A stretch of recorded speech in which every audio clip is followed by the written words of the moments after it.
Okay. Well, welcome to Marketing for Breakfast, folks. Some of you have been to these before, in fact, several of them, and also some of you are new to them.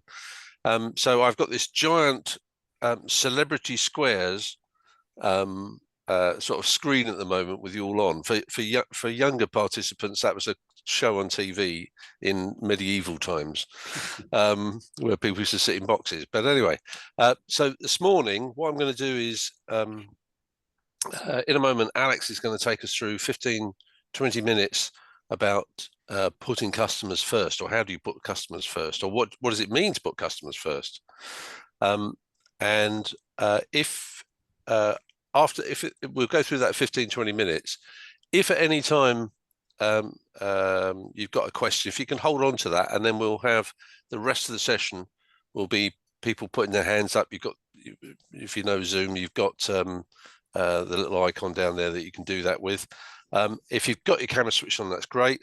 When you first ask a question, if you could say your name, which is obviously on the screen, but name and where you're from, that would be great. So I'm not planning to do that now, but just give a roundup to who we've got on the call this morning. And so if I could invite the Leicester Tigers to wave, please, at everybody else, that would be great.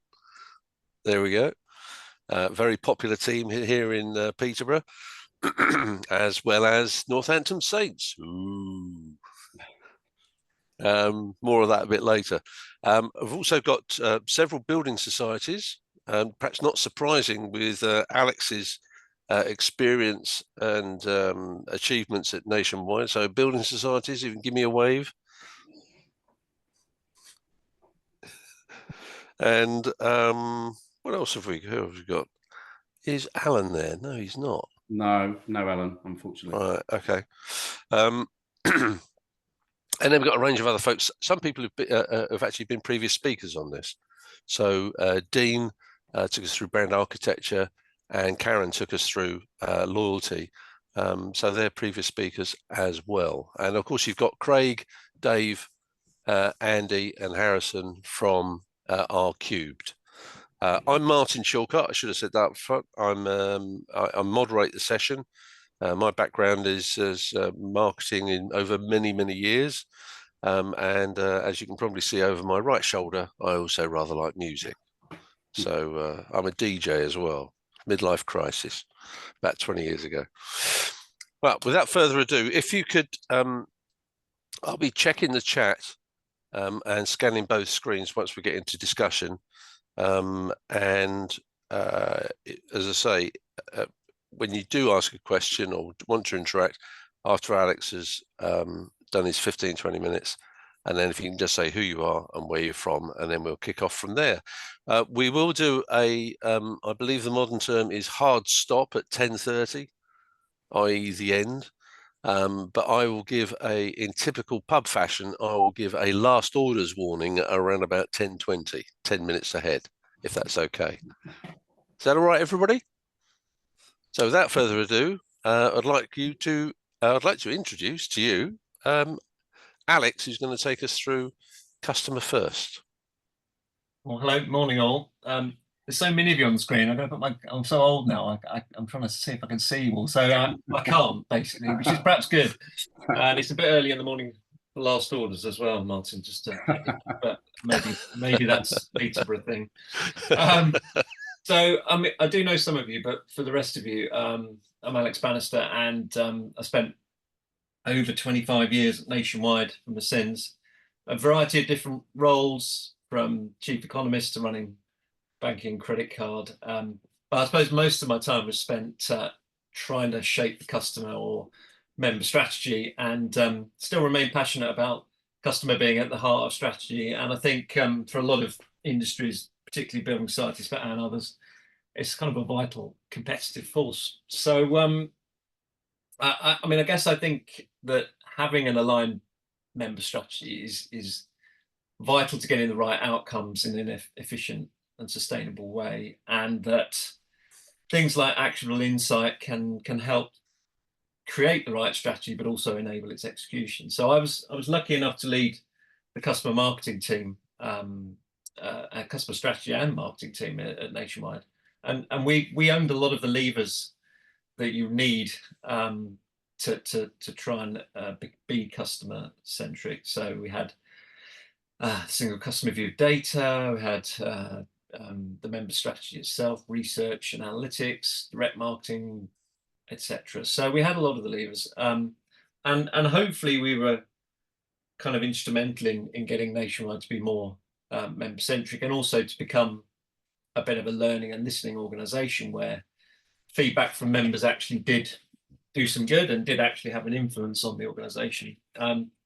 So that's what I'm going to come back to all of that and take you through hopefully some of the lessons we learned. But latterly I also ran, if it's of any interest to people, it may not be, our innovation, venturing and partnering functions, where we worked with early stage companies to try and solve some of the problems in financial services. And variously, we had our own internal kind of startup organization. We worked with external third parties, either those we invested in through the Corporate Venture Capital Fund or through an incubator which we created in partnership with Fair by Design. So did a lot of interesting stuff, and latterly I still work with some fintechs in a kind of advisory capacity to help them hopefully become the next big thing. We'll see. And I also did a bit of economic consultancy, so a bit of a return to my original role as commentator on the housing market and UK economy. So there you go. So that's what I'm doing now. But I think most of the time, or most of what I want to talk about today is so at the time trying to understand what consumers, what makes consumers tick, how we ensure their needs are met, and how they can make kind of informed decisions irrespective of kind of the current regulatory environment that we sit in. So I'm going to run through some of the experience trying to move Nationwide from being product to customer or consumer orientated. I don't think the job was done. So and I can see, and I know some of you on the call were there while we were kind of on the journey. And so you'll forgive slightly, what should I say, sketchy chronology on what I'm about to say, and also the fact that, it's never done. The job is never done to become consumer focused. I think it is a journey, and there's some myths to be busted along the way, and there's some tales of woe as well, which we can go through. But there were also some big leaps forward, and hopefully, I think we had the right vision through the time of what we were doing, even if we didn't quite win all the arguments and battles. And hopefully though, we could draw out some of those lessons. So and for those of you who were around, so I can see Dean and Louise and Chris and Andy as well, and a few others maybe. Later on you can be a helpful rather than heckleful force for good in the Q&A, maybe. We'll see. Or you might just tell me I was dreaming through those 25 years. We'll see. So let me try and start at the start. Where were we in sort of 2009, 2010, when I was tasked with trying to do all of this? I think was Nationwide really customer first or member first? I should say I'm going to use those words interchangeably. So for those building societies, forgive me if I use customer when you want to use member. Not really. Rhetorically, we were, because we were member owned, but in reality, product held a lot of sway in a lot of the key decisions. So I'll elaborate on that as we go, but not really. Did we have a joined up contact strategy? No, not really. It was still a bit of a free for all between products and channels, and fairly limited kind of service contacts as well, as largely all sales driven. Did we have nice clean core data? No, not really. Did we have nice analytics data sets that had no sort of latency or reconciliations issues in them? No, not really. Did we have fit for purpose CRM systems where we could execute stuff? No, we had a kind of a batch mail kind of process that was strung together with bits of string, and couldn't really do omnichannel, couldn't really do digital, and definitely couldn't do real time or personalization. And could we measure any of what we were doing? Well, we sort of could, but there's still lots of double counting, inferred sales, gross click-throughs, and all sorts of lovely stuff that really didn't tell you how effective you were being. So all sounds a bit of a disaster, but I guess that's the starting point. So where did we start? Where did I start? I think the absolute key really was to try and create a customer or member strategy that sat beneath the group-wide strategy. And the aim there was really to build a consensus to align activity around. So whether that or whether that activity was member engagement through a contact strategy, or where to invest dollars in transformation, at least having something to coalesce around was really powerful. And I joined the marketing area from product, so I was kind of poacher turned gamekeeper, and so I'd spent my previous life demanding as many contacts as I could for my product, not caring about how that kind of played out for consumers. So I kind of knew the game, and I knew that really trying to move to the referee between all the product and channels areas, just based on kind of personality and favors alone, is exhausting and unlikely to be achievable. So you really need some sort of customer strategy which you can get everybody to buy into. So what we did was went about embedding a set of KPI targets. So they were service as well as a kind of number of customers, and I'll talk a little bit more about how we created the sort of the target view for customers in a sec. But we made sure that those headline KPIs between sales and service were reported at a board level, explicitly published in the strategy. In fact, if you go to the important accounts for last year for Nationwide, you'll still see them there writ large on a page which talks about performance. So they still hold quite a lot of influence.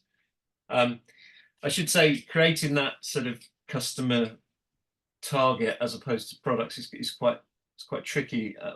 It was helpful at the time that we were in a regulatory environment where sales was slightly scorned upon, given all the mis-selling that had happened. So that was a kind of helpful, but we'd had multiple segmentation models and things that had never held any sway really in the organization, and we needed to find a currency which could work, which could move us away from a number of widgets of product and to something more, something longer term, and something that was more would allow the organization to get it to align around it. So we created a value segmentation, and to cut a long story short, it really is critical to be able to create an individual customer profitability figure, which you can then kind of assess through various different lenses, whether that be life stage or how they engage with you or what products they hold or various different attitudinal lenses.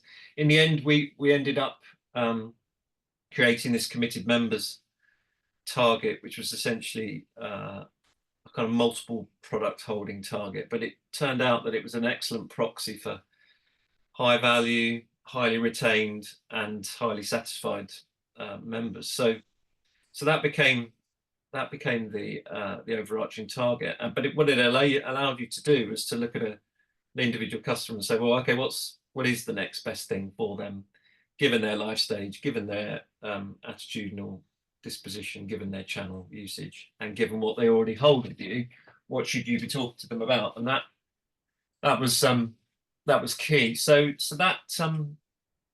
that needs embedding, not just a kind of we're going to publish it and tell everyone that's what we're doing. Also needs embedding in rewards. So the other thing critically we did was make sure that reward and recognition was based on that, and that ran top to bottom. So not just the CEO, but all the way down to advisors or people running local processes that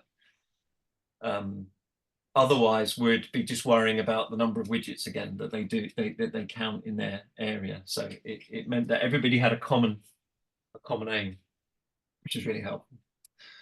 So that's the first thing.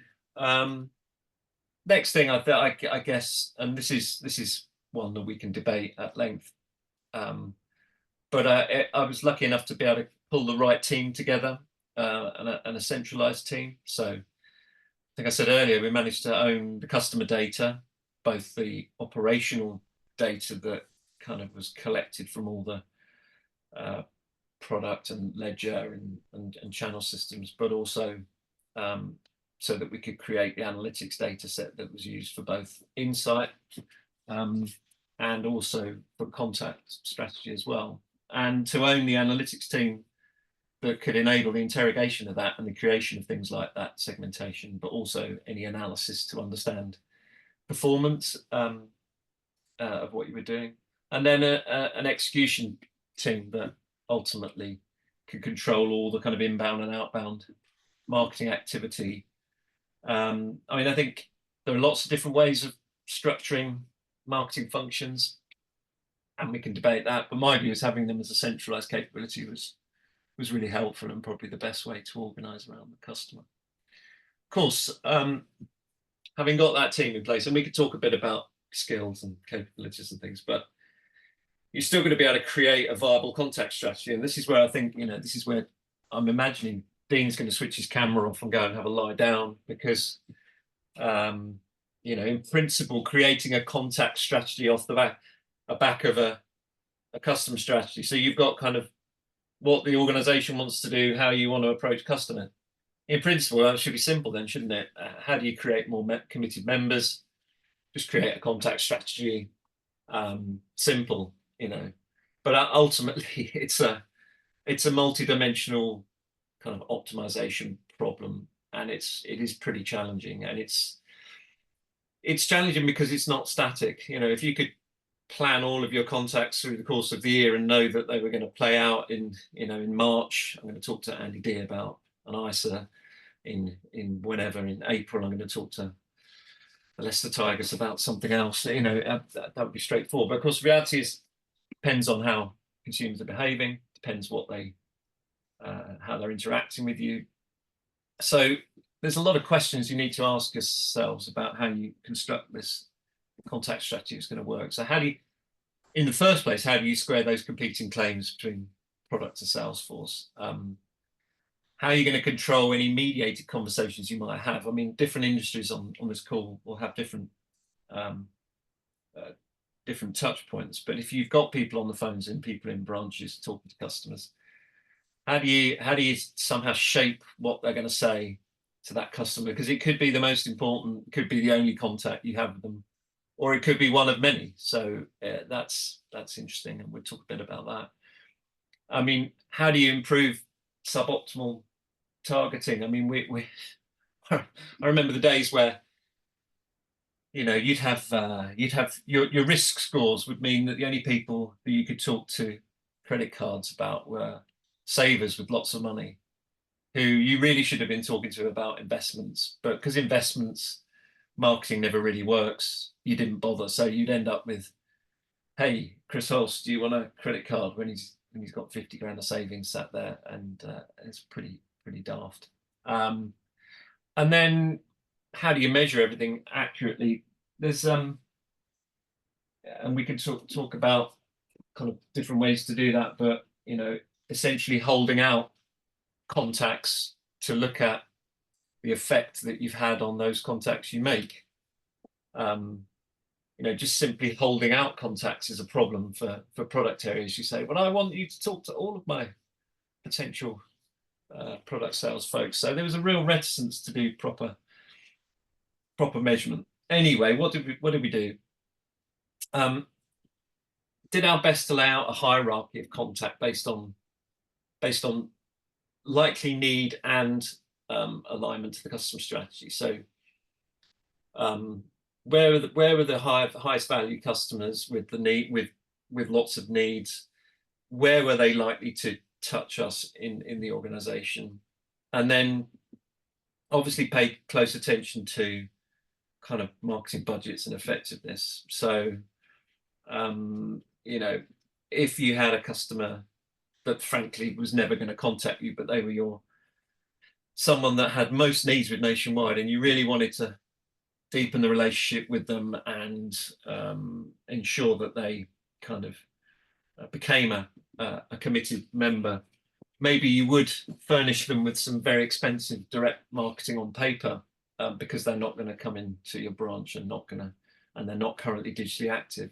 But you would think hard about that hierarchy of interaction with them, and clearly the more you can personalize and make messaging relevant for those who are interactive with you, the more you can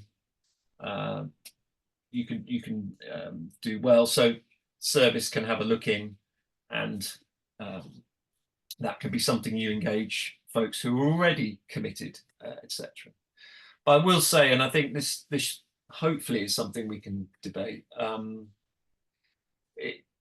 Nationwide clearly had lots of current account customers who were active, but it is a challenge where you're a more retail-based organisation, or you are, say, you are a building society that's largely savings and loans, where you might get one interaction in a blue moon, and you don't necessarily have much to say to that customer. When they touch you, they might have the relevant product for them. So if you're a saver with a building society and you've already got a savings account, kind of what are you going to talk to them about? And I don't have the answer to this, but you know, you might not have the data, you might not have anything to say to them. I think this is one of the real challenges of having an engaging kind of contact strategy being customer first, is how do you try and engage those customers? I mean, in Nationwide, we developed a thing called Savings Watch. It's just a potential thing that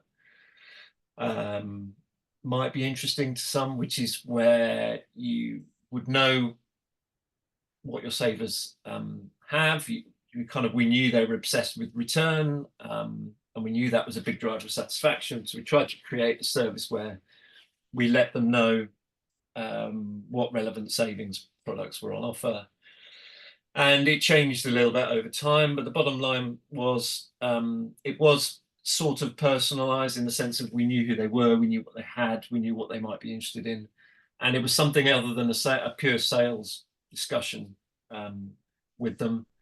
Clearly had lots of potential risks. You know, you're going to erode the margin on your savings products for this, but in overall terms, it improved the brand perception, improved satisfaction, and actually retention as well. So I think, and I think things that Sky are trying to do at the moment in their app, they probably have a similar problem, in that you engage with Sky TV every day, but you don't engage with them as an organisation.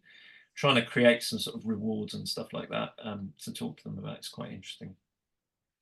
So what next? Well, I think we did our best on the contact strategy, but clearly to execute that, you need data and martech that are going to support what is quite a complicated hierarchy. And so we spent a huge amount of time making the case for investment in data and martech. I should say again, having a customer strategy makes that easier, because you can appeal to those headline customer targets. So, you know, we can improve number of committed members for a particular marketing budget, or we can improve satisfaction by investing in this stuff. But ultimately, you know, the challenge is going to be, the CFO says, well, where's the payback and how long does it take? So, you know, it's not straightforward, and hence we spent a huge amount of time trying to win the argument. But I think a few things to say, and this is one of those myths. You know, we didn't have a single customer review, nothing like it. We had multiple single customer reviews, but they did all start from a sort of a core set of operational data, and without that being clean and true, it's really hard to do much. We used any opportunity to improve it.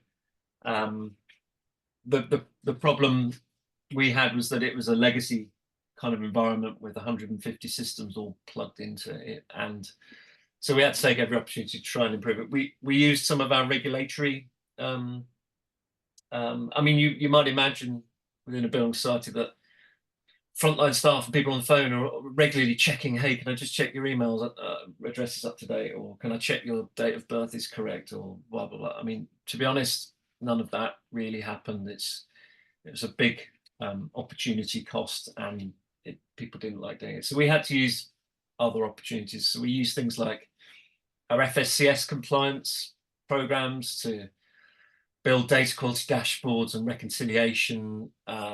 We used third-party matching to try and fill in blanks. We did everything we could really to try and improve the linkages between the data sets that we had to make sure that they did reconcile. And so I would say that's an opportunity. GDPR has come along. It was one of those opportunities to help clean the data and throw a lot of it away. I mean, debate. But actually, if you can use the regulatory stick to help improve your core of your data, that's quite a helpful thing to do. So there's also then your analytics data set. So how do you go about investing in that? I mean, we had an exceptionally out-of-date marketing database. I mean, it's more than a week out of date, and you know, you'd knock out huge chunks of contact because of hygiene rules and various other things. And despite the fact that, you know, that was one marketing database amongst hundreds in the finance and credit risk and various other parts of the business, who none of them seemed to be able to make the case for improving our analytics data. So we did that as well, and we kind of sponsored the program to do that. And this was a tale of woe. And you know, we haven't got time to talk about all of that here, but let's just say an on-premise, multiple third-party driven overspending program is quite an opportunity to get involved in something like that if you set off on that journey. So I would say on that front, be as selfish as possible. Make sure that you can get, you know, it's a much more cloud-based, rich data set that doesn't have lots of these barriers to exposing that to your execution kind of front end, for want of a better word. So yeah, we could talk a lot more about that, but I start shaking if I talk too much about it. I should say though that also, so you get some nice analytics data sets, but you still need to be able to analyze and utilize them for good. A few different things we did.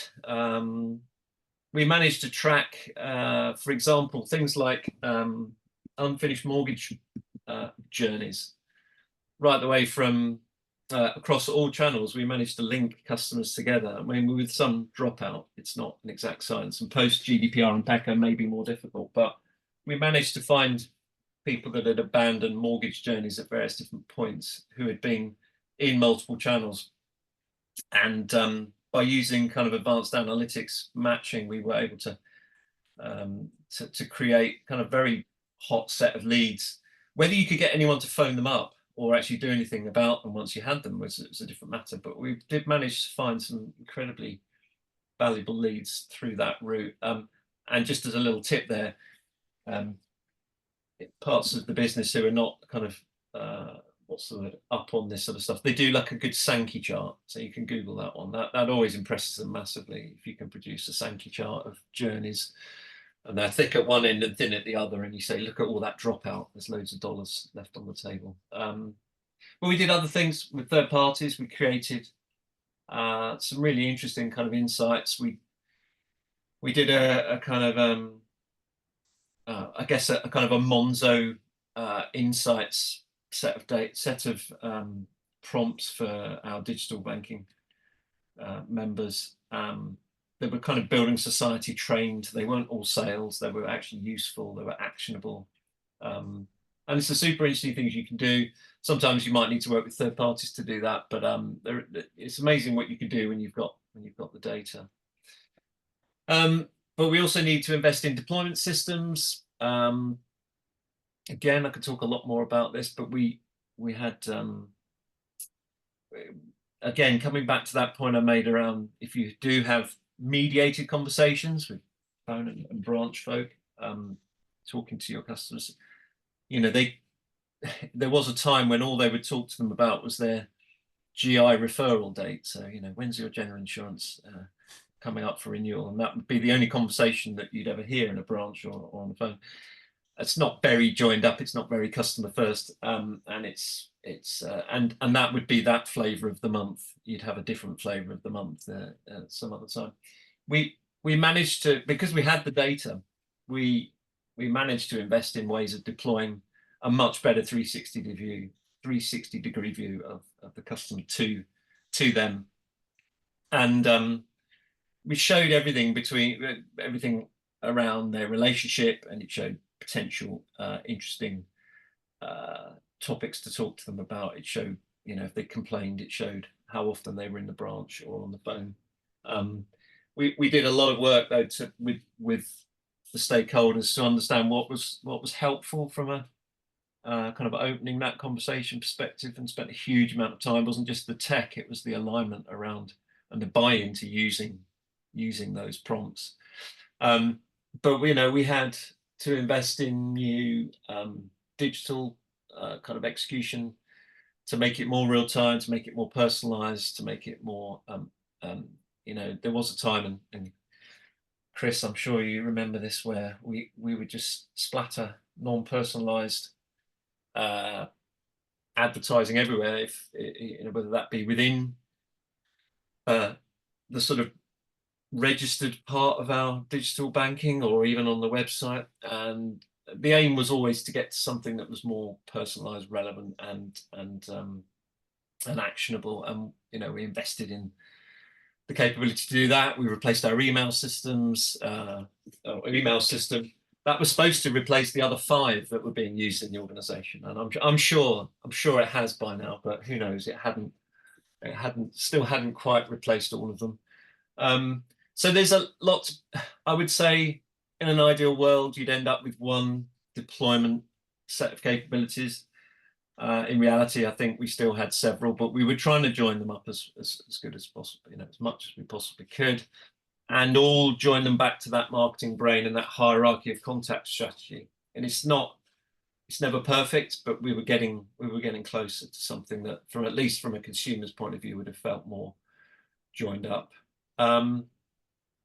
And the final thing to say though is, and this is more of a future horizon scanning thing, is that I think it's worth investing some time having a real consideration for market mapping. So that might sound a bit of a sort of academic marketing textbook thing, but different industries will be different. But having some consideration for where you might get disrupted, or you might do the disrupting, I think is quite useful. So we were worried about future distribution of mortgages and savings. I'll talk a bit about mortgages, but you know, clearly mortgages is currently an analog, offline, you know, intermediated world, with you know 70% of mortgages being sold by introducers, and a lot of them sat cheek by jowl with estate agents and others. And we're having a very hard think about, well, in 10-15 years time, what does that look like? Where is the point of engagement for lenders? Is it inevitable that stays offline? Is it inevitable that, or is it actually inevitable that some business moves more digitally, more do it yourself? And where does that point where building societies can first engage, where does that happen? So I think it's well worth thinking about your industry, and we concluded that actually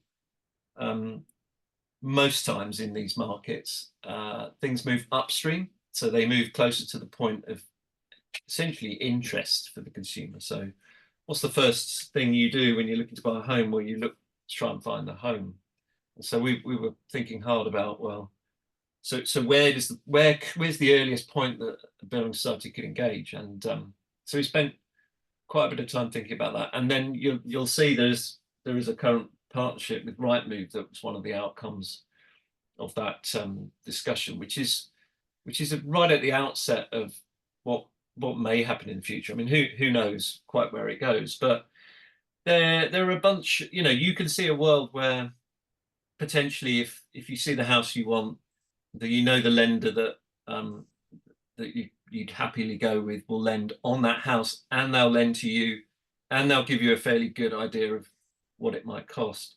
But there's a potential to get ahead of the offline version of that, which is you go to the estate agent that you see posted on Rightmove, and they take you to see the house, and clearly that stuff will happen. But then they introduce you to their mate who sits upstairs, and he's the one that sorts your mortgage out. And you might end up with Nationwide, but you might end up with frankly anybody. So there are some interesting, and there is a sort of a parallel version of this in savings that's maybe not quite as interesting, because it's kind of, there are platforms out there already that are doing this stuff. But for some segments of, you know, your existing markets, there will be potential changes, and there will be potential disruptions that it's worth thinking about. So I was just gonna summarize, Martin. Is that okay? Right? Yeah. Rather than go on too much longer. So I would say I don't think most enterprise IT folk really understand your needs, the needs of marketers. And in my experience, they invariably remove the capabilities that we need in the future, particularly if there's a legacy mess to sort out. So I do think trying to educate them, and this is quite tricky because they think they're the really clever ones, but it's worth trying to educate them on the difference between the data that you need to sort of service a basic process, I don't know, a bond maturity or a ticket sale or whatever it is, and what you really need to deliver real-time insight, particularly in digital in the future, and how you do that in a dynamic way.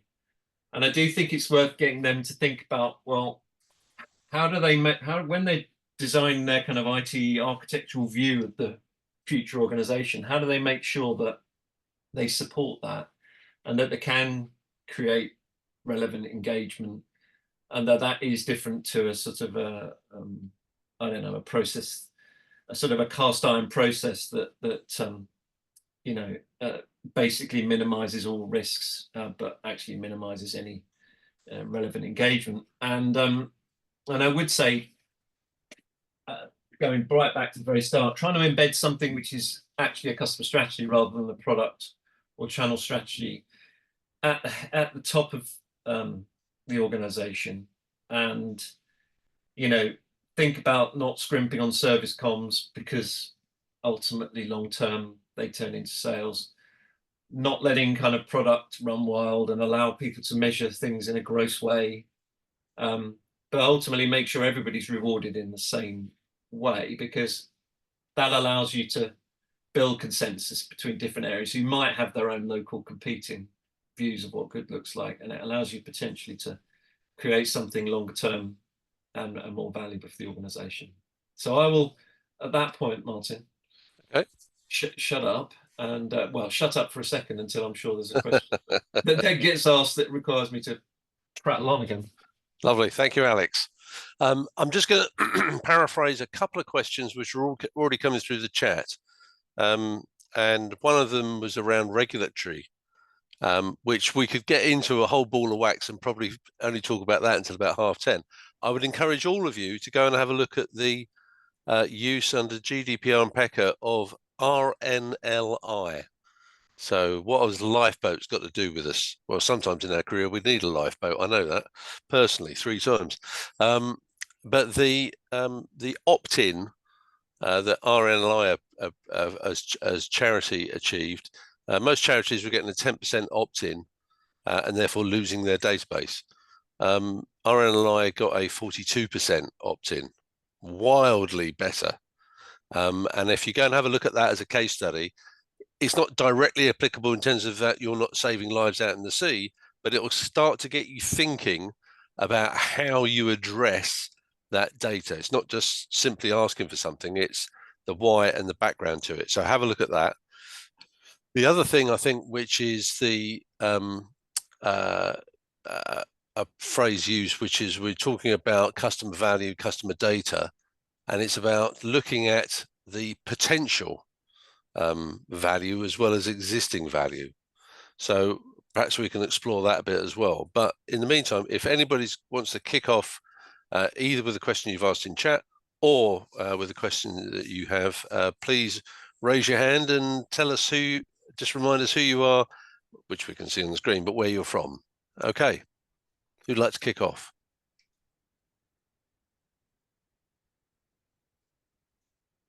I'm quite happy if Jonathan wants to stick his hand or answer his question. Since he seemed to be first. If that was me, yeah. So I'm Jonathan Pierce. I run a little consultancy trying to help businesses with their marketing challenges, and have worked for 25 years in financial services as well. So old hand. But yeah, I was interested in a couple of different areas really.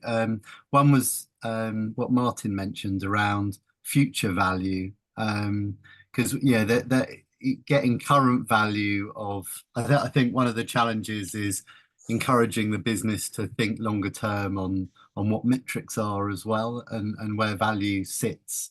And when I was at Aviva, we spent a lot of time understanding current value, and not so much in terms of future value. So I was just interested to know any reflections in that space. I know it's a tricky one, but I'd be interested to know.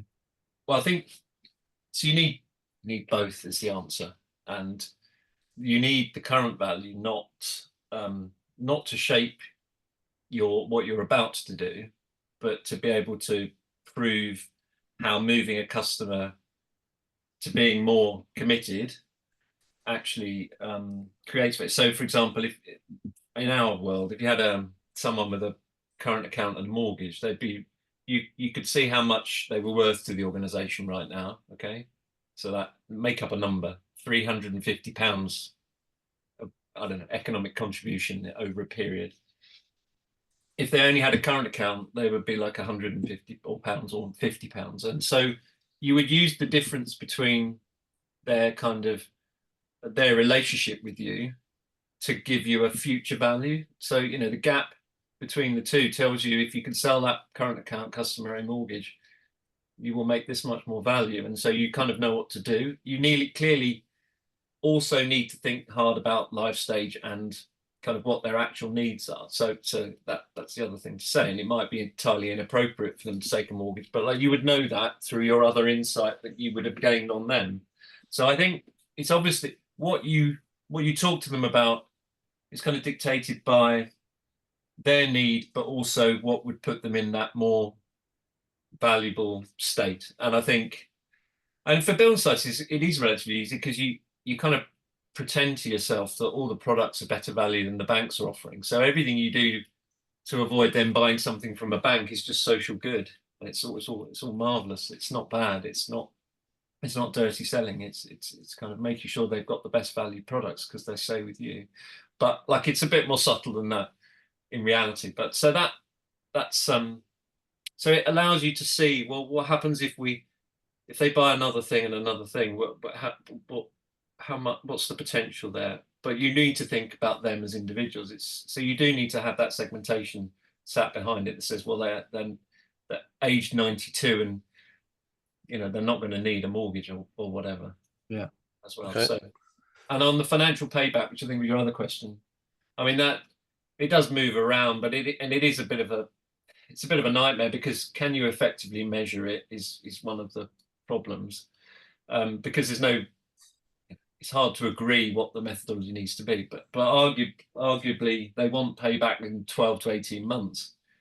That's the kind of the desire, and so that is always the real challenge. How do you come up with something that you've got half a chance of proving will do that?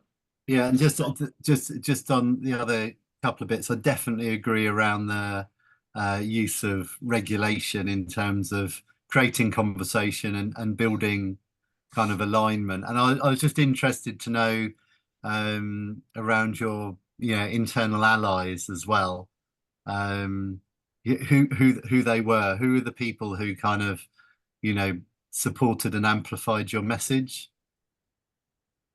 Yeah, I mean, again, it does over 25 years. It does vary. It's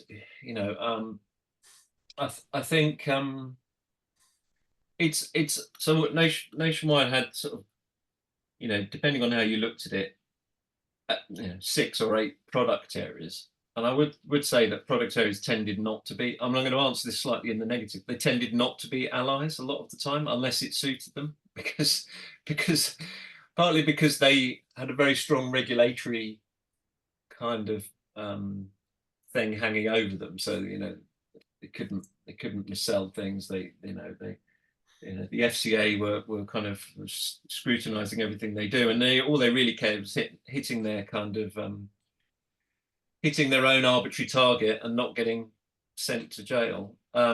So it tended to be more in the transformation, in the data, but hopefully if you've got a senior person that owns the customer strategy, that becomes the most important thing. So if you can get a board member or an exco member or a series of exco members who get customer, they are the ones that will help referee some of these petty kind of like internal debates.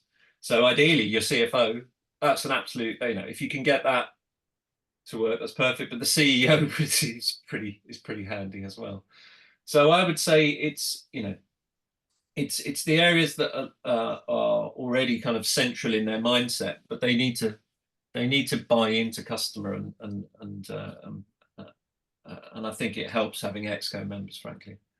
And then thank you. I would agree with you, Alex, and I think that actually having an ongoing relationship, not so much with the finance director, but you need your friend in finance who's got the ear of the finance director. You need your friend in HR who's got the ear of the HR director.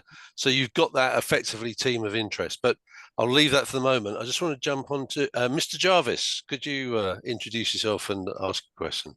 And I'll come back to you in a moment, Lou. Excellent. Good morning, everyone. Yeah, I'm Mark Jarvis. I'm from the AA. I'm marketing channel manager. And I've got a couple of questions for you, Alex, actually. One that spiked my interest in particular was the prompts that you spoke about, some of those being digital, but also prompts in the branches. And I guess there's one thing providing the prompt and having the right insight to do that in the first place, but then ensuring how you measure adherence. So, that I guess the people in the branches actually adhering to that prompt, so actively using it and then measuring their success. So that was one question. And then the other question was, and you kind of touched on it there, as we know, measurement's so important to proving that something really did work. And I guess with the building society with so many touch points, that becomes quite a challenge, really. And I wondered whether you could share any of your experience of how you did that. Was that through matchback, econometrics, attribution model? And if it was attribution, how did you go about kind of understanding? Was it position in path? Was it last contact? Was it weighted? All of those sorts of things. Just wondered whether you could share any of your experience on those things.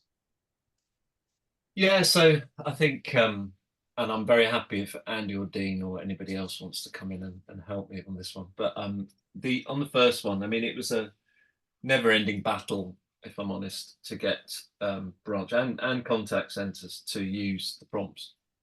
On the one hand, it was, oh, I know this person better than you, so your insight is interesting. But I know Mavis, and I'm going to talk to Mavis about the cat. Or whatever, and that was the end of it. And I'm in some sense, as individual referral sales targets were removed, it became even more difficult because they had even less reason to refer the customer in front of them to a salesperson, however they would do that. But I think we measured. So we would serve up the prompts and we would measure whether they had to click on it essentially to get rid of it. So that's, you force them. There's a kind of behavioral economics thing which said that don't allow them to move to the next processing step on their CRM system without having engaged with it. We tried to measure the effectiveness, but it was difficult, because what you really need is a way of, although we knew they'd engaged, we didn't know obviously what they'd said during the conversation, and we didn't know then whether they had recorded accurately what happened next. So if they had referred that person on to a sales advisor, the MI never really joined up between them doing that and a sale ultimately taking place. We tried hard to track it, but you need to think hard about how that data journey works through and allows you to see visibility of it. So I'm sorry, that's not an easy answer, but you understand what I mean. There'd be multiple steps, and if it's manually recorded at various points, it's kind of yuck. You need it really to be hardwired. But on the measurement more generally, I mean, we were trying to run control cells in everything, and kind of by type of engagement, you could we can come back to digital prompts as well if there's some additional thing you want to talk about, but per kind of type of engagement you could have control cells, and you could see, so that wouldn't be inferred, that would literally say held out random group versus the treated group. What's the difference in outcomes 1 month, 2 months, 3 months down? So it was a kind of a pretty good control cell methodology. Clearly though, and I go back to the customer strategy, it depends how complicated your contact strategy is. So if actually those contacts were relatively separated and relatively unique, you know, only these people are getting mailings because they never come in the branch, these people always come in the branch so they don't get mailings. If it's nicely sort of separated out as a hierarchy, then that works okay. But as soon as you get groups with multiple contacts through multiple media, it obviously becomes hard to understand, even with control cells being held out, you know, whether or not it was multiple contacts that had the effect or a single contact. That makes sense. So that was difficult. Not sure we ever fully solved that one. But at least you knew that, say you were held out, Mark, and I got 3 things, or I got 1 thing, at least you knew that actually there was an effect of that contact, of some of that contact relative to nothing. So I think that's the best we ever did. And so it wasn't, you know, there were lots of gross measurement things going on, but we tended to try and avoid them as being an effective measure of what was going on. But as I say, it just depends how simple stroke complex your contact strategy is to how easy it is to be clean. And you know, and yeah, so I don't know if that answers it, or whether there was something else you wanted to dig into there. That's really helpful. Thanks, Alex. Thanks, Mark. Alex, just before I move to Louise and then Gemma, but just got a question for you there about, we were talking about things being clean, being absolutely rigorous. There's a need for that in terms of our own planning, but sometimes messages up the line need to be really simple, because that's the way that they'll buy into it. So sometimes grossing up overall sales, they're not going to closely examine control groups, but I'm just interested about that taking it up to the next level so that they can see value in it. One of the things, well, it's just going to be careful, Martin, what you do, because you can be, you know, you'd be hoisted by your own petard, as they say. So if you made an investment case, say on gross sales, yeah, and then actually someone comes along and says, well, you didn't make all those sales, I did, because my channel did all of those contacts. So that was nothing to do with the marketing. They're all the people I phoned up. It's nothing to do with all of your digital prompts. Then you're stuck in either an audit debate or some other thing. So I would always try and be more. In the long run, you'll get found out, and you won't be able to justify the kind of marketing budget or investment in the next bit of martech you need. So I'm arguing it's not helpful. I know other, but that is the game, you know. When you're claiming 300% of total sales in an organization, something's going wrong. And the other thing is, if you're going to reward on committed members, the number of committee members, and you're going to reward your execs, your properly senior folk, and they're going to get 100% of their massive salary, partly determined by, achieving those things. That's what you want to be appealing to, rather than kind of campaign by campaign stuff. If you're going to back out and say something's really important, it's, well, we had this many committee members last year and we've got this many this year, and we're all getting rewarded on that, and everything we've done contributes to that. That's a more powerful thing than pretending you sold 3 times as many things as actually in reality you have. Yeah, agree. Louise, you had a question about KPIs. Hi, Alex. So I think, firstly, I was going to say, having spent 10 years at Nationwide and then since then at a number of other organisations, you're definitely, Nationwide are a lot more customer centric than a lot of businesses that, I've recently experienced.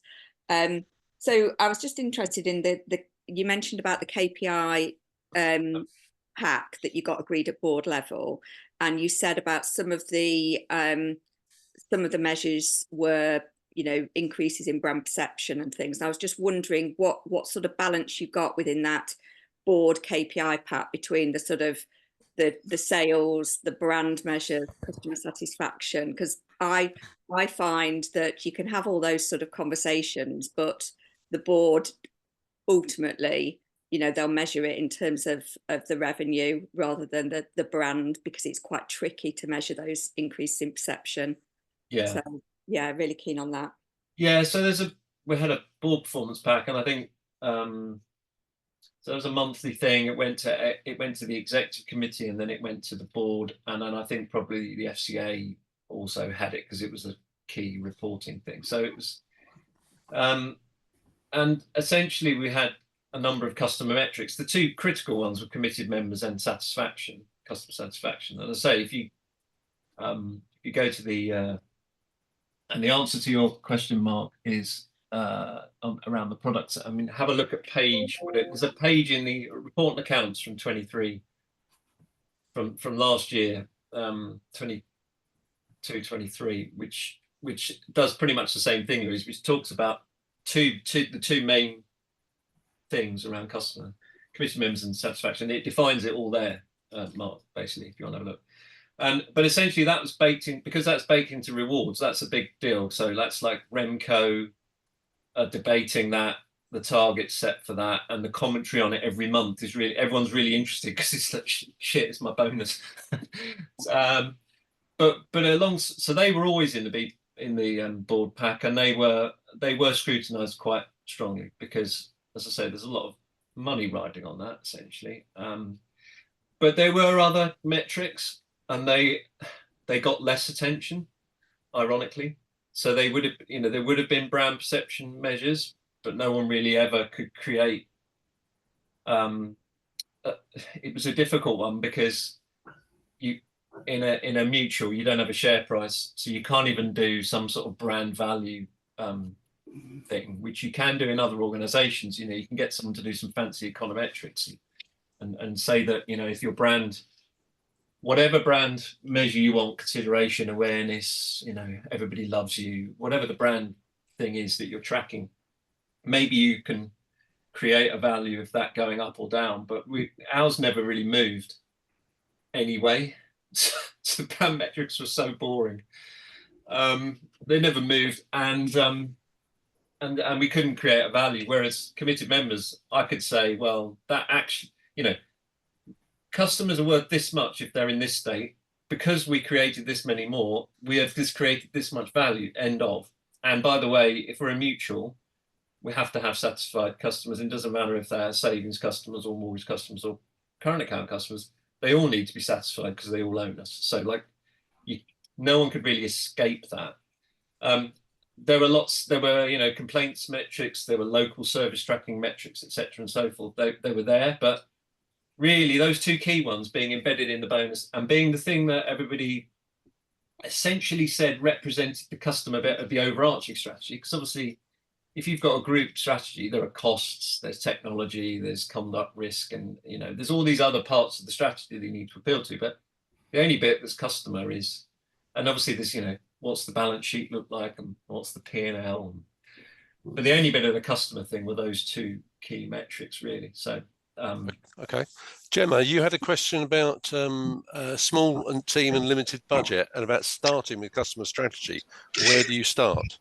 Yeah, absolutely. So I'm at Monmouthshire Building Society, so fairly small regional building society. And over the last 6 months, we've been kind of putting the foundations in place for our customer strategy. So we've had segmentation, we've put that in place. We've got a lifetime value metric. We've got KPIs now on our board pack, which is great around customer satisfaction. But as ever, and I'm sure everyone feels the same, everyone's got a view on marketing. So how do we actually get this to a point of real buy-in, real commitment to this in a small business where actually we've got a limited resource and limited budget? Alex, do you want to take that, or shall I? yeah, I mean, it's a tricky one, isn't it? I mean, it depends a bit which budgets you're talking about, Gemma, with you, because I do think there's a key distinction to make between your kind of discretionary spend on things like DM, and I don't know if that's small or I presume that's quite small. It's probably less than your bond maturity mailings or whatever. Not, you do your best there. I think the real battle to win though is investing in that capability for the longer term.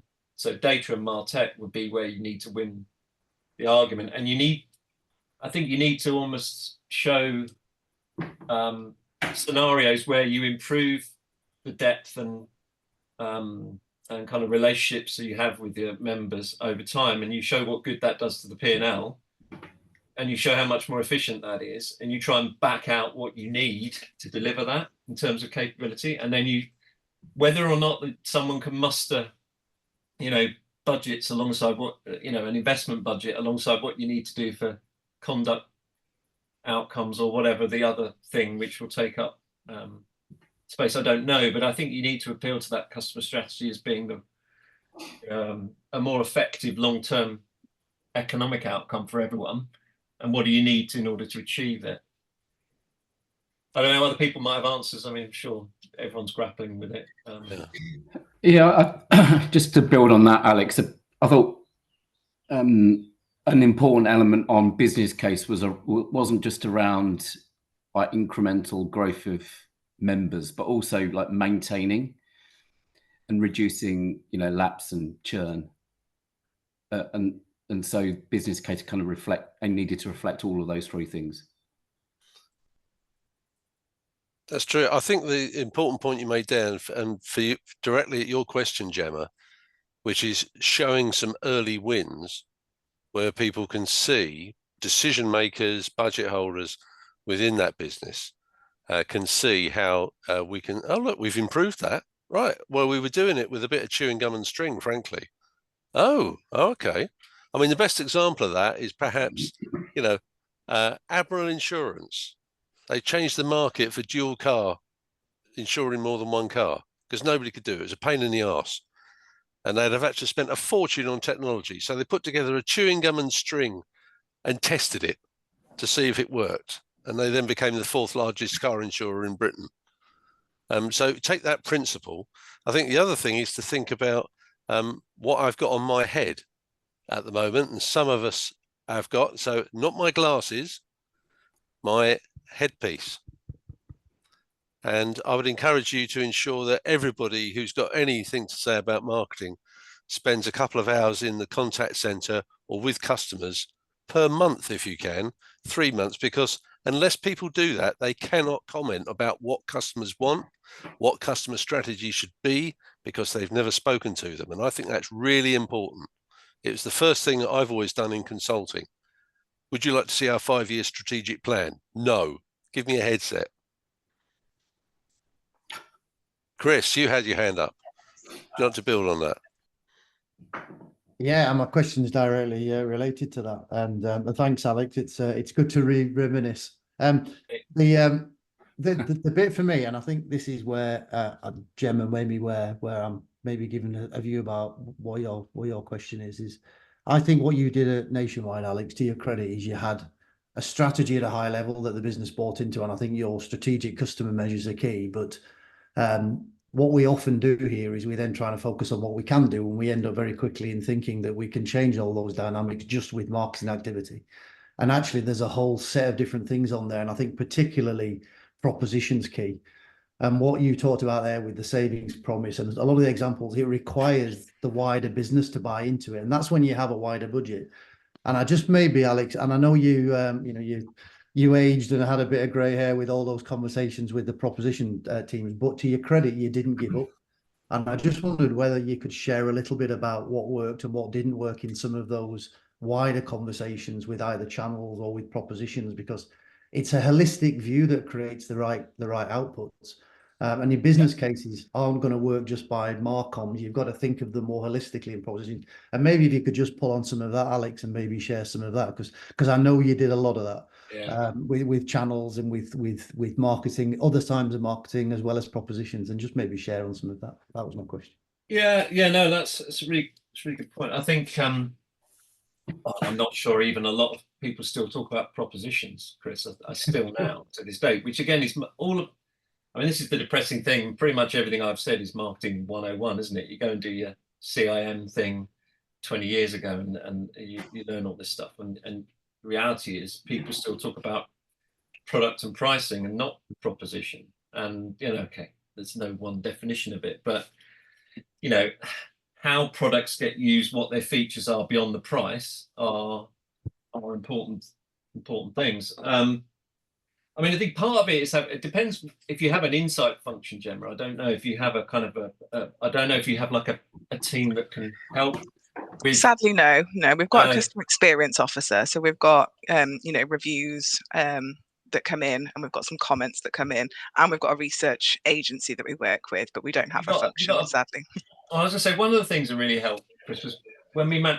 So you could never do enough research to give you the kind of facts to talk to product or channel areas about whether or not they were hitting the brief for members. And so we I don't know, we might be able to do 5 pieces of kind of bespoke research a year, but we decided to create a panel, and I don't know if you've managed to do this with a third party. We have. Yes, yeah, we're in sort of the second phase of it. Yes, so if you can get enough folk on the panel, I would say it just enables you to do a couple of things. It enables you to actually put proposition out there in a kind of hypothetical way. So, it's really 20 people in a room in Milton Keynes or wherever is kind of okay with free coffee, but it's not the same as allowing them to sort of play around with things, and particularly now you can use kind of digital tools and stuff to play around with proposition. It doesn't allow you to easily play around with different ways of explaining it to them. That starts to help, because you can put more of that in front of them, but you can also follow it. You can sort of follow it over time as well, and see if it actually, the same groups on the panel, whether it actually, iteration 3 is a bit better or whatever. So that's helpful. But I think it's back. You do need to try and find that insight which says, look, I mean, like, so basic things like ISA. Like we had a terrible ISA season back in the day, like long years ago, and no one really understood why it was so bad, but it was absolutely terrible. But it turned out, for example, that the key insight around that wasn't that members were bothered about how long it actually took in reality. Like, they didn't really care about your SLA between your ops area and your whatever. All they wanted to know is, tell me that my money is, what date has my money sort of been taken from? Like, when will my interest start to be paid? And then as long as they get that up front, they didn't care. They had no interest in what's going on between bits of paper and stuff in the back. Because they're never going to think about it for another year anyway. They just wanted to know, on May the 7th, we got my money, or April the 7th or whatever. So things like that, which are about the proposition, things like savings customers wanting to be able to find the rates on your website, Chris, it's kind of a powerful insight, because you're getting thousands of bits of feedback saying, I can't find how to do a payment. And all you ever do is serve me up ads for buying another current account. Well, I've got a current account, but I can't find how to do this payment thing because your service comms are hidden somewhere. These sorts of critical bits of insight, which will help satisfaction, help the overarching proposition and end up improving things that Andy was talking about, retention and potentially the likelihood to purchase again or to deepen the relationship. So it's hard yards. There's no easy answer, but I think you've got to find that insight. And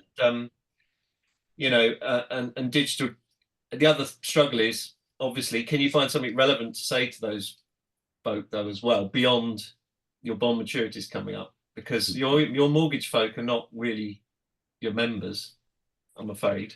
You're never, that 70% of them don't know who you are and will be remortgaged away at the end of the deal anyway. So, or they might stay with you, but you won't have been involved in that actual interaction. So you got to think about what you can do with your savers that goes beyond bond maturity, and it's on ISA season. And it is difficult, but it's going to be based on the insight, I think, if you can find it. Okay, Alex, Chris, can I just jump to Mel, because she's asked a very interesting question in the chat. Mel, can you turn your mic on? Sorry, just struggling to come off mute. Hello. Right. Yeah, I've just always been a huge fan of nationwide advertising and just remembered all of those campaigns from years ago, bringing to life so many different products, the Voices campaign. And sorry, I should say that I'm EXO too. And I think we shared an agency in BCCP. So big fan of kind of like above the line advertising strategies behind it. And I've just noticed more recently that there seems to be that kind of segmentation via above the line for Nationwide seems to have dropped off quite significantly. And I think I'm right in saying now there just seems to be one key message that's being delivered, which is very much kind of like, we're here on the high street, we're here for a number of years. So really kind of like wanting to talk about those bigger brand messages rather than segmentation. And I just wondered what that was kind of like saying about what was going on in the business and whether they'll be looking at segmentation another way, and kind of just what were your key thoughts on that, really? Yeah, well, I plead the fifth. I left a year ago, or a bit more than a year ago, so I don't fully know what's going on. And to be honest, 100% honest, I never fully knew what was going on in the brand strategy. But yeah, obviously, it's a slight. The organisation is changing, and if the merger with Virgin goes ahead, it will change again. I will say, I don't think it's giving away anything. There's still a huge focus on sorting out a lot of kind of quite basic stuff, and not complex. So I think back to Chris's point about propositions, I think you will eventually see more coming back out in terms of proposition, but for this sort of period, the last 2 years, there's a lot of basic stuff that's being done internally around efficiency and op risk that is kind of limiting interesting stuff. It's part of the reason I departed, is that there's a sort of a hunkering down thing going on at the moment, and with the merger that will probably persist for a bit, because clearly it's a huge amount of work to be done. I think you're seeing that probably translated through into what's the most obvious difference that we have today, and it's not really around the propositions right now. It's around the different stance in terms of whether or not you should be present on high streets, and clearly having made that decision, so I think that's what it is. I don't think it's a forever and ever. I think it's just a consequence of the kind of state of the organisation. Yeah, there's quite an interesting, speaking from personal experience, Melton, and this will appeal to the smaller building societies, Melton Building Society opened a branch in Stamford near me. Nice affluent town. Stamford's a very affluent area. And why did they do that? Well, because there are virtually no bank branches left. They've all closed down. And what did they have in the window? They had a birthday cake saying, special birthday. You get a piece of cake when you come in. And by the way, our easy access ISA is paying 4.1%. So bearing in mind that also customers, particularly aged customers like me, are sought out by family members on financial. So the advocacy value, which is often difficult to track, Melton are now the proud recipient of 4 new customers and 75,000 quid in ISA deposits. So that was having a birthday cake in the window. But it was actually the principle of, where do we go? Where are our competitors vacating, and where do we go to? And it's been hugely successful. The other thing I think, Mel, I'll be interested, but we haven't got enough time. I was hugely critical of Be More Dog at O2 publicly. All right. And I cheered from the sidelines as they then introduced priority and put their weight behind that. And I suspect that's what got the cut through for O2, i.e. delivering something of being front of the line, preferential treatment, because that's what people like. Yeah, that was very differentiating at the time. Yeah.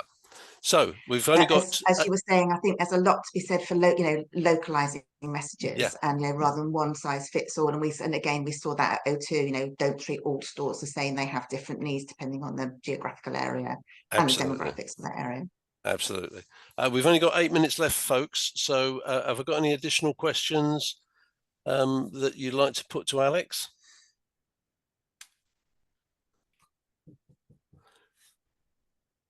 Actually, I'll put one then. Alex, how did you, in terms of customer strategy, typically wiser customers have a relationship. By the way, they don't normally call it a relationship, but why do they have a relationship? And it's often because of either an emotional connection, a structural connection, or a financial connection. How, in terms of customer strategy, what was the how did the customer strategy at Nationwide address those 3 areas? I think this comes back to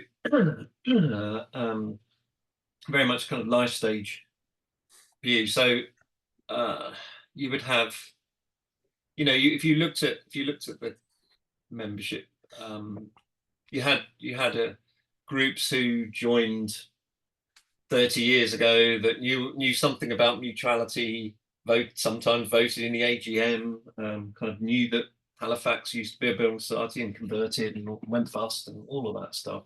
But obviously that's a very different, and they'd saved because someone had given them a passbook when they were a kid, and they just carried on saving. Yep. So their relationship was quite, and probably quite branch focused. So theirs was, passbook, and they kind of just got it, and that's just where you saved. It was a very sort of introduced thing. But I think, again, and mortgage customers come for rate, and they either stay or don't stay for rate. And there's some niche. I think smaller building sites have an advantage or an opportunity with niches that the mass market lenders don't have, where you can really think hard about your local environment and you can meet needs that others won't, Martin. And that's a really key thing to think about, which is, well, who won't lend to the folk in our backyard? Yeah.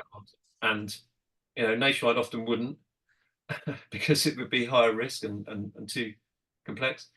But I think the main thing is, we were very aggressive about growing current accounts and trying to build that deeper relationship, which you can do if you have a current account, because it is more of a relationship, because it's transactional. You have a lot more opportunities to influence that relationship, and that's the thing banks have always been trying to do, and the thing we were trying to do. And again, that's where you have to pay attention to kind of needs and be relevant. There's nothing else. There's no shortcut, for those folk. So I think it was easier in that sense, in that there were lots of opportunities to deepen the relationship. I think it is harder if you've just got 2 sides of the balance sheet, one side who don't really know who you are, and the other side that don't do much with you. And that's really where the effort's got to go into thinking about how do you engage them beyond, say, a once a year activity. So they may not think they've got a relationship, so you've got to create something for them to buy into that goes beyond being top of the best buy table. And let's say that you don't need to be, but you can't be bottom of the best buy table for sure.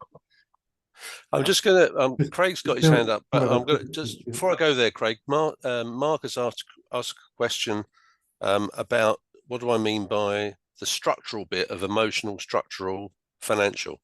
The structural is It could be a subscription. You'll notice a lot of businesses where you subscribe to them. It could be regular saving. It could be regular investment, because I've got something that goes in, and that's the best way to invest, by the way. If any of you are scared of the stock market, I'm sure most of you aren't. So it's the structural element to it. I mean, the best example I can give you that is Naked Wines. Anybody been a Naked Wines customer? Yeah. So they're emotional. They call you a wine angel.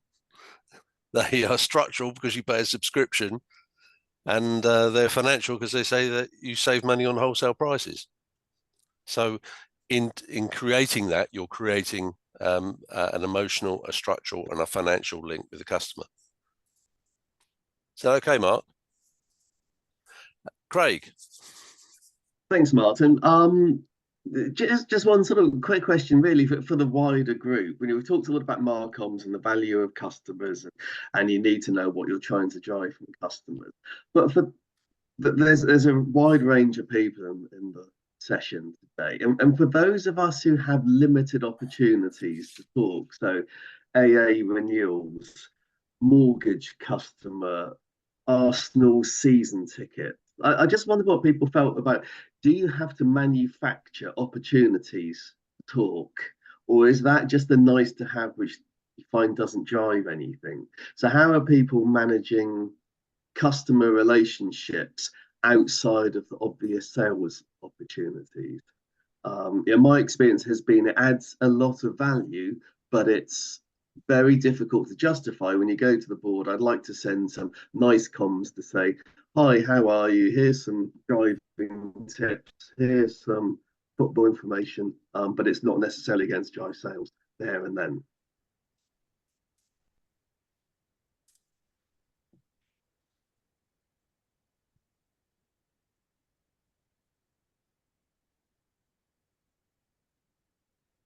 I'm happy to start if you want me to.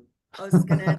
It's a wider group, and I'll build on what Alex is saying, because I think for me there's two parts to relationships. One is about maximize the current need that you've got. So when Alex talks about current account, and I used to run digital channels working alongside Alex, so that's where we were at Nationwide. But actually, what Alex talks about when it's a current account is that's not really the customer need. The customer need is being able to manage that money on a monthly basis, on an ongoing basis. And we found that actually, when a customer had a credit card alongside the current account, that created an increase in some of those other things like transactional uses, more deposits, etc., etc. So for me, the first one would be always try to expand and maximize those current opportunities and those contact points that you've got. And then you need to think about almost different needs and different kind of relationships. So a mortgage relationship is very different to a transactional one. And you almost have to think about then how you make a jump, and then you can start to play the same. We did it. I spent a bit of time. I spent 4 years at a private healthcare after Nationwide, and that worked very well. So, when a patient came in for treatment, being able to provide online video tutorials or nutrition or those kind of things for a private healthcare patient were very useful, but it was in that particular treatment that then the data came in and said, well, actually, there is a chance of 68% of a patient who's had a cardiac problem having cancer in the next 3 to 5 years. That's when you started to look at what those propositions may need to be to build that relationship out. And if you think of it in those two layers, that's what I found has created the most value. And I think that resonated with what Alex is talking about at Nationwide. And I think it's those two lenses. That's how I'd start. Thanks, Chris. Don't even agree with that, Alex. That's what we work with. Yeah, for me, talking about the AA, I guess I know we're running out of time. It's making sure that all engagement is really backed up and based on there being a true customer and hopefully at the same time business benefit.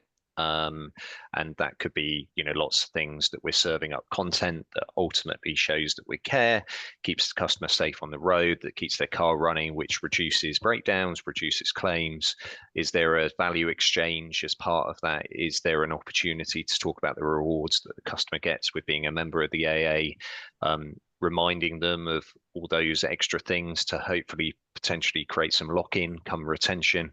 So that it's thinking about the the right opportunity to communicate? Is there an unserved opportunity to communicate? What is the customer business benefit, and is there a value exchange for both parties at the same time? And I think that's what we try and focus on. Okay. I think we're going to have to wind it up now, folks. We're now past 10:30. Mark, you asked me a question I'll just finish with this. Do you feel a relationship is always based on these three pillars: emotional, structural, financial? The answer is yes. And if I gave you the examples, emotional, AA used to call itself the fourth emergency service. That's emotional. Structural. Have you tested? I don't know whether you do it actually. You might do it. Regular monthly subscription rather than annual. And finally, do you offer a no claims on breakdowns like car insurance? I haven't used the breakdown service, therefore I get a no claims bonus. Those are three. I'm not saying those are the answers, but that's if you have those three pillars, and if you look at the wider the fact we've got folk across different sectors, that enables you to start to do the thinking about customer strategy. Right. Finally, I think I'm going to draw it to a close, and I'd just like you all to, in the customary fashion, although you'll actually do the jazz hands applause for Alex for taking us through, because none of it. Wow. Amazing. Thank you, Alex. Thank you. Awesome. Thank you. Thanks for coming, everyone. Thanks, everyone. See you soon.